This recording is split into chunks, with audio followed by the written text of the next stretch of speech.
What's up, guys? My name is Devin Reno. I am a independent wrestler, surgical technician, and one half of the Pretty City Express.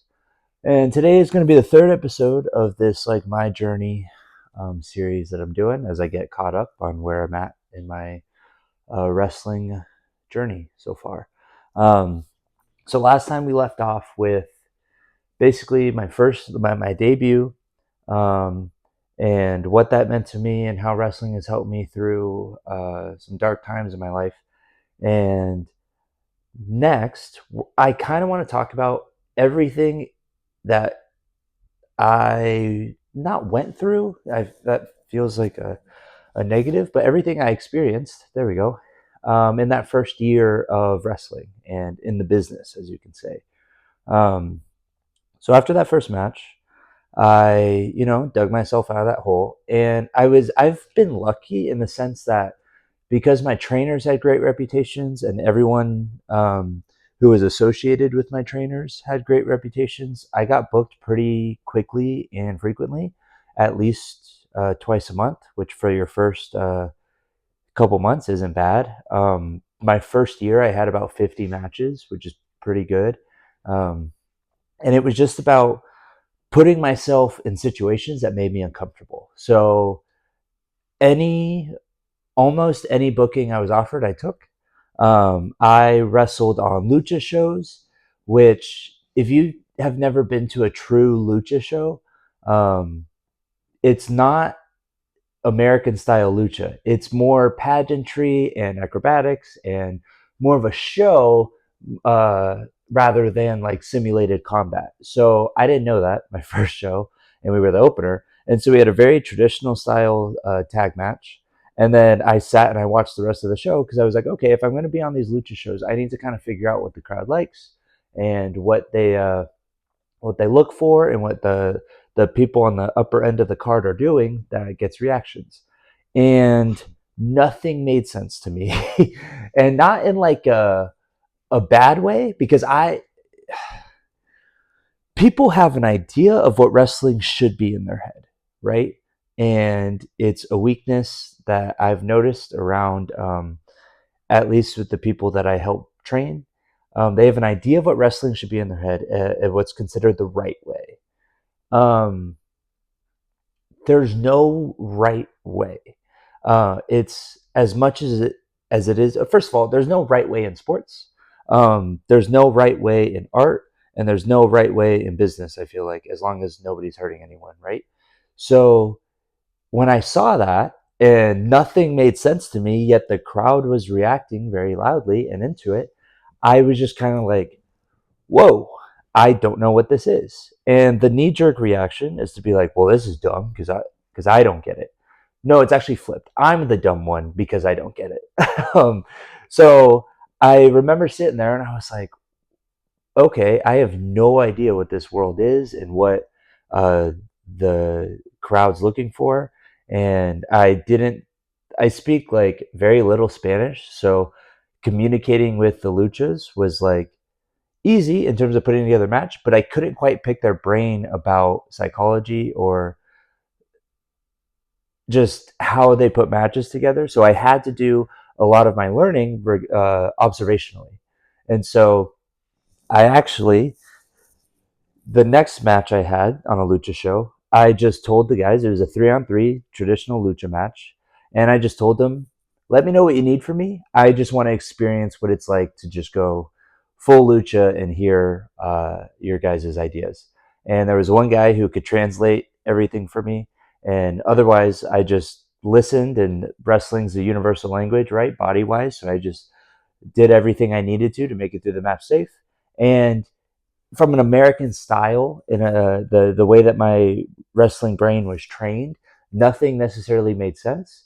But I got comfortable being in front of a crowd for long periods of time. That match was probably about a half hour, and a lot of it was crowd interaction, messing around, and just being more entertaining rather than serious simulated combat mode. And that is like the biggest thing in my first year that Lucha taught me. Just calm down, slow down, talk to the crowd, get used to being made fun of, get used to interacting, get used to see what makes them laugh and has them chanting either Rudo or Technico, all that stuff. Like that was such an invaluable skill that I learned from that. And I wouldn't have learned it if I just went, well, this is dumb. Lucha doesn't make any sense, which I hear people say. It might not make sense to you, but to the crowd that paid money, it makes, maybe it doesn't even make sense to them, but it entertains them. And that was like the biggest lesson that I was able to take away. And I'm still very grateful for my time working on Lucha shows because of that. And then I kind of started faded away from Lucha shows because I picked up more American style bookings, which is my preferred method of wrestling and where I want to go. So that's that. But I always have a soft spot for Lucha, just in general. And like it was, I look at me, I'm like Gringo 101. So it was very easy for the crowd to see me. I didn't look like anyone else on the show and to pick on. And like I was able to stick out and use that to my advantage and just be like able to laugh at myself, which I think endeared me a lot to the crowds. And so that's another part that it taught me. And I think a lot of people kind of miss out on sometimes is like, don't take yourself too seriously. Because at the end of the day, we all know what pro wrestling is, and we're out there in our underwear. So it kind of didn't take the chip off my shoulder because I'm still very an intense competitive person and I still wanted to have the best possible match. But it allowed me to kind of be more free in front of a crowd, which now I use to be more intense because like whatever emotion I'm feeling, I don't have to hide anything. And that's kind of what Lucha helped me do is like, oh, I can be okay with being embarrassed or being angry or being anything in front of this crowd because I'm going to be out there for a half hour, 45 minutes. I might as well get comfortable being my true self, times 10. So that I look back very fondly on those matches and shows. So, in terms of American style, or just pro wrestling, I'll refer to it as now on, I started out as a babyface. That's what people wanted. And then the more I got out into different promotions and different areas, the promoters just took one look at me. They go, "Yeah, you're not a babyface. You're a heel." And my mannerisms, and I have a very, even in real life, when people first meet me, I'm not necessarily liked. um, so I try to take it as a compliment because it means that like it helps me in wrestling. But sometimes it sucks. But it worked out because they were just like I was able to get comfortable with being a heel and kind of early on realized like I don't want to be the cheap heat kind of performer who just looks for the easy way to get booze. And I relied on that and probably sometimes still do because of, sometimes it could be a crutch. But early on, I like was able to differentiate reactions between they're booing because I'm doing something that's like cheesy and I always say it's like holding up the sign, right? Applause, boo. Like it's holding up that sign to them. Of course the crowd's going to boo you jeering the local sports team. That's fine. That's cool. That's not the reaction I want. I want them to boo me because they actually are like mad at what I'm doing at my work, or they like the other guy so much that they hate anyone who is against him. That's an ideal situation, or an ideal situation would be both of those things are true simultaneously. So if I'm in there with a babyface who's got a good connection with the crowd already, I'm able through my work to get them to hate me individually of that babyface. It works together because not only do they want him to win, they want me to lose, and so those two things just make the match so much better. So that was something early on that some of the vets had told me, like, "Hey, that's fine. You got a reaction, but I wouldn't lean on that. You're better than that. You're still new, so okay, do what you need to feel more comfortable, but start getting away from these cheap reactions." And early on, I was like, "They're right. I don't want to be that guy. I don't want to lean on those reactions. I want to be somebody who is truly hated because of who they are and what they do in the ring." Um, so I started getting bookings at Future Stars of Wrestling in Las Vegas, and I was on the dark matches for every PCW Ultra from a week after my debut, and so I made my debut on their main card exactly a year later. And I actually filmed something with class that'll air next week that kind of delves into how that happened. Um, but a lot of it is just, and this is with any person starting out on shows, any wrestler starting out on shows.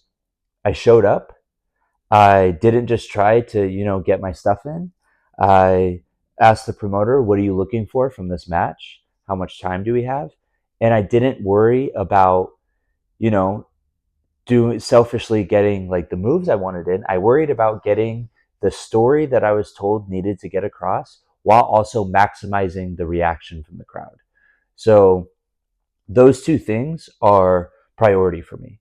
It's what do we need to get across in this match, and how can I make whatever reactions should be happening the loudest possible. Um, and I feel like that mindset helped me a lot because I was brought back to every promotion I worked for because I was professional. If it was, I don't want to get too in the weeds, but if my spot was 3 minutes and I wasn't very featured, fine, I'll do that and I'll make it the best I possibly can. If it was, the main event and it's 25 minutes and we need you to, really entertain them and give them a good match, fine, I can do that too. Ultimately, I was used consistently because I was professional. I never argued, or I would always have something to add to um, the show without taking anything away. And I tried to understand as much as I could early on what my place in the card was and what I can do, how I can be the best possible um, piece for the whole show. So if I'm the opener, what does that mean in relation to being the main event? If I'm third match right before intermission, what does that mean? How can I do the best possible thing for the entirety of the show? And I think with that mentality, I've been able to develop a lot of good relationships. And also, a lot of veterans of the sport have taken a liking to me because I have that mentality. Because it is just like whatever they tell me, they know it's not going to be a waste of their time. And so throughout the first year, I think that was the biggest thing I did, or the most beneficial thing that I did for myself was I found who the respected veterans in each locker room were. I would ask them for feedback. I would not take anything personally. I would actually have to drag out negative feedback from them because a lot of people get their feelings hurt. And I would say, like, okay, can I show you like a match where I implement that to get your thoughts on it? And I would follow up. And people are only going to invest in people they deem worthy of investing their time and energy into. And there's nothing worse, and I've seen it, than, hey, can you watch my match? They watch it. They did all this stuff. The vet has all these notes for them. And then they go, oh, okay, thanks. And they just move right along. And the next match is exactly the same. They didn't learn anything. They didn't even try one thing out of the list of notes that the vet had for them. That is always my intent. If you take your time to invest and literally write down notes for me, I at minimum am going to try to implement two of those pieces of feedback into my next match. That's just how my mind works, because even if it's not perfect, these people who are critiquing you don't want perfect the next time. They want to see that you're trying. And even if I mess up their feedback, they can go, hey, that's not what I meant, but I appreciate you trying. Here's actually, and they could clarify, and I can go, well, duh, like, of course, like, my bad. But still, even if I mess up, they're understanding that I'm trying things and I'm trying to get better. As now, I'm in more of a leadership role now at the school. If I see a student who listens and tries it, and even if it's worse than their first attempt, I go, hey, I know that sucked. Don't get discouraged, because I can see you trying to change it. And in the long run, that's actually going to be better. It's harder to or to unlearn a bad habit and learn a new one than it is to just learn it right away. So if you already have a bad habit, I always understand like it's going to take some time to unlearn that, and it's going to be ugly, but it's going to set you up better in the long run, because then you develop this new habit that's going to take you further than the old one would. So I feel like a lot of people get caught up when they ask for help or when they ask for a vet to watch their match, because they say, oh, well, two things. They either say, oh, they don't get me. Like, that was a good match. Did you hear the crowd? Okay, sure. But if somebody with a more experienced eye thinks differently, maybe at least listen. And then two, they'll say, oh, cool, thank you. And they'll just move on, and they'll never think about that advice again. And they'll never try to implement it, either because they don't understand how, or because they just forget, or because they're lazy. I don't know. It could just be non-intentional. I'm not sure.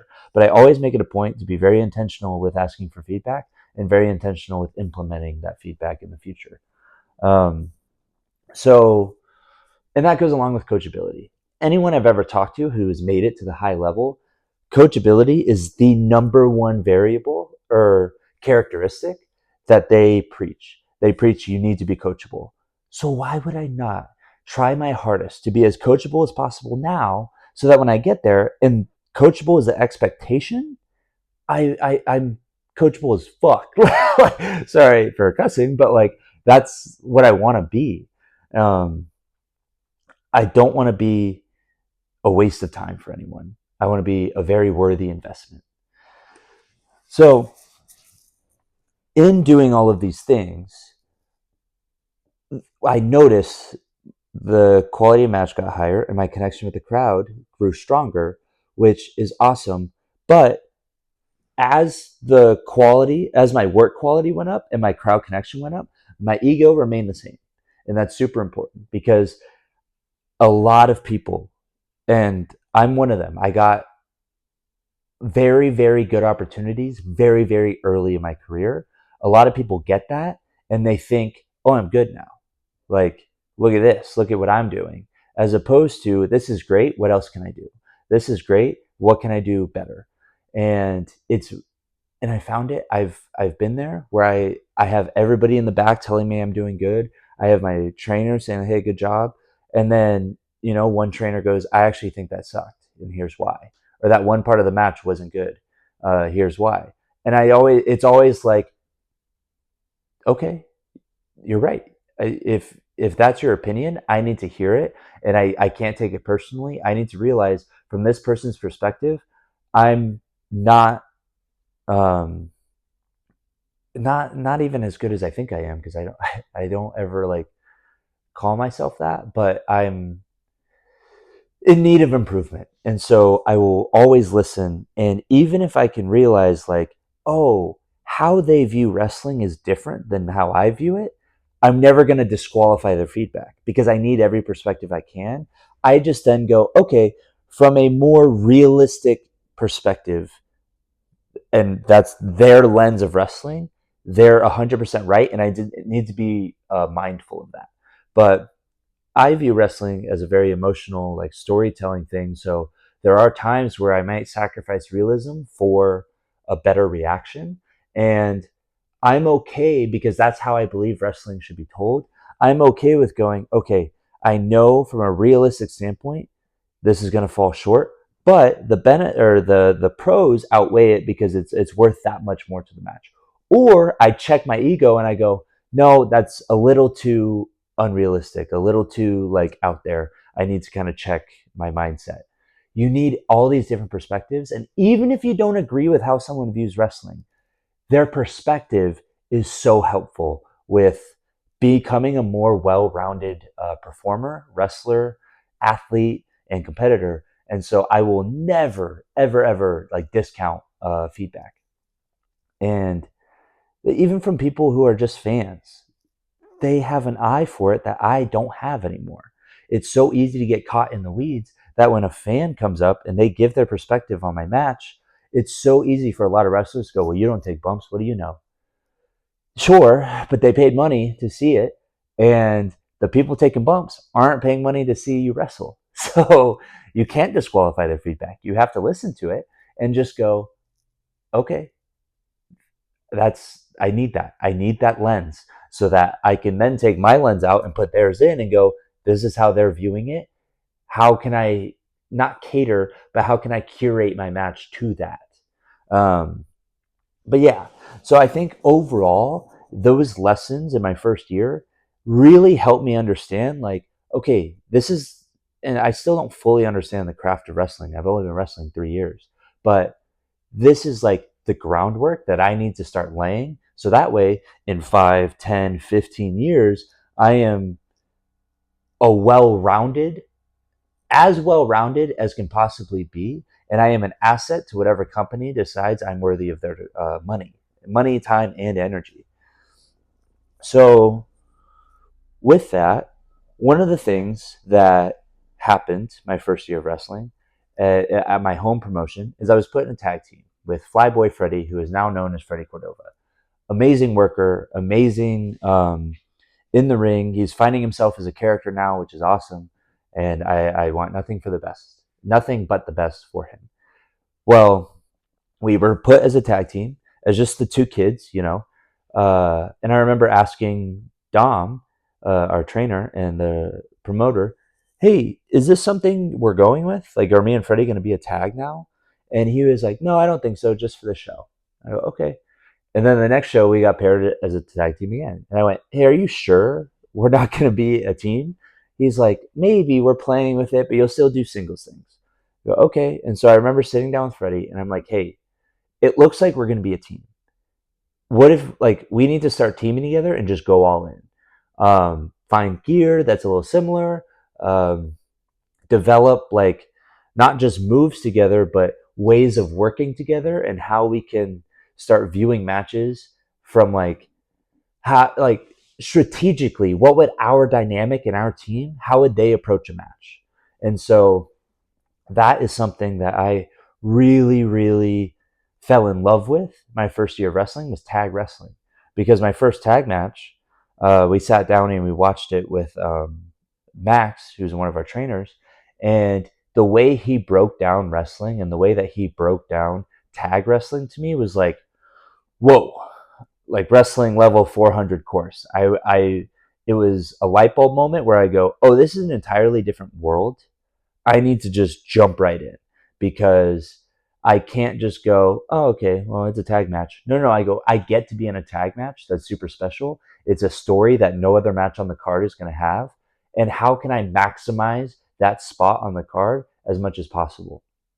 And I think that because me and Freddie had that same mentality of let's make this as best as we possibly can, and not just like, all right, man, I guess we're in a tag now.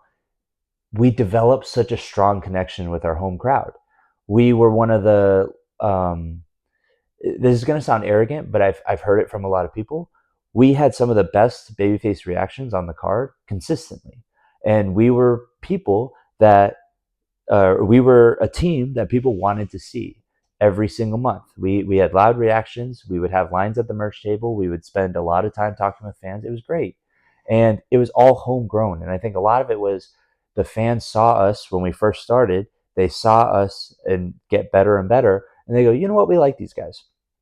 And on our end, we stayed after the shows. We went out before the shows. We just talked and we just made a connection with the people, which is such a beautiful thing. But it also selfishly helped our matches because they were that much into it because they felt like they knew us.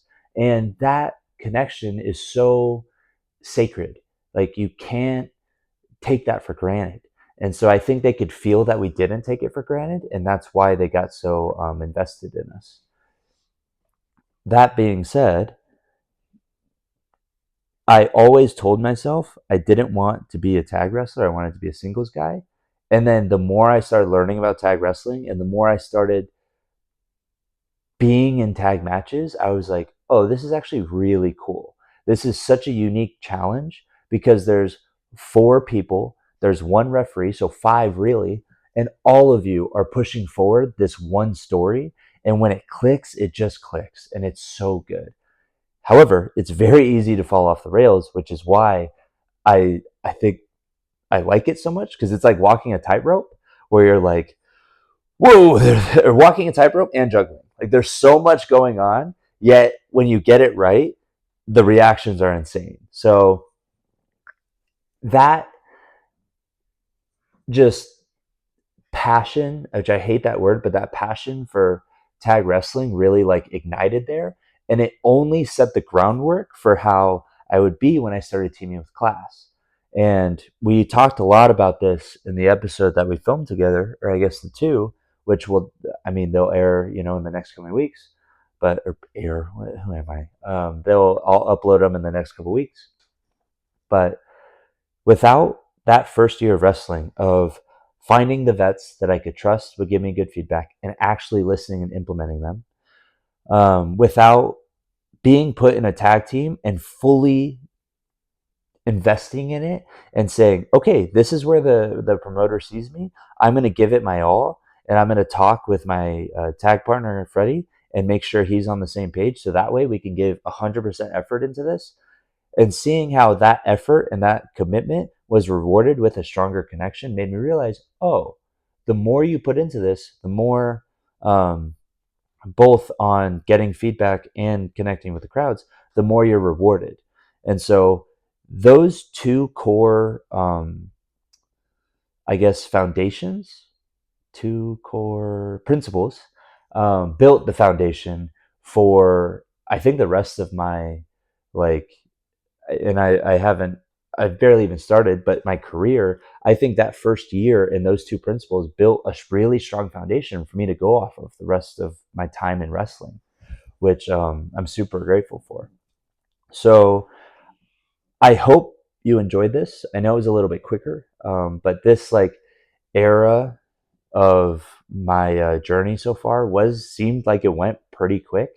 50 matches. I was paired up with class, around like a little bit after my first year, which we'll talk about next year, or geez, next week. But ultimately, finding people you can trust who have been in the position that you're in and they want you to get better, and then listening to them and implementing what they say to you and checking your ego at the door is going to take you so far. And I don't even think that's just wrestling. I think that's anything you're passionate about and anything you want to go into, any hobby, any job, any, etc. Whatever it is that you love and you want to be successful at, find people who have done it, who have been where you are, who that you trust. Check your ego. Don't get offended when they tell you, you suck, because a lot of the times they're like, yeah, you suck right now. I used to suck. This is how I got better. And if you're able to do that, your progress will be expedited exponentially. How about that? But yeah, I'm really excited for next week. Class and I actually sit down on the road back from Albuquerque, and we talk about our entire relationship, and we talk about how we met each other, how we started becoming, a tag team, how people started believing we were really brothers, all of that and more we talk about, which I think is super exciting, and I'm very excited for. So keep an eye out for that. I just dropped my last vlog, last week on Friday. Go watch that. I have another vlog coming out this Friday. And then we're going to start getting more into some other topics, such as the first two videos that I uploaded here. But for now, I think I have a pretty good rhythm. I'm getting the hang of this. And I'm learning so much. Like these first, I'm not even at 10 videos yet, but these first 10 videos are like, I'm learning so much every single time. And I'm just so appreciative of all the support that you guys have given me. And I'm very, very excited for the future. And I'm starting to develop this vision for this whole uh, like journey into social media that I'm getting really, really excited about. So thank you guys. I appreciate it. Keep an eye out for all those videos. Like, subscribe, comment, all those cool things. And I'm just thankful for your time.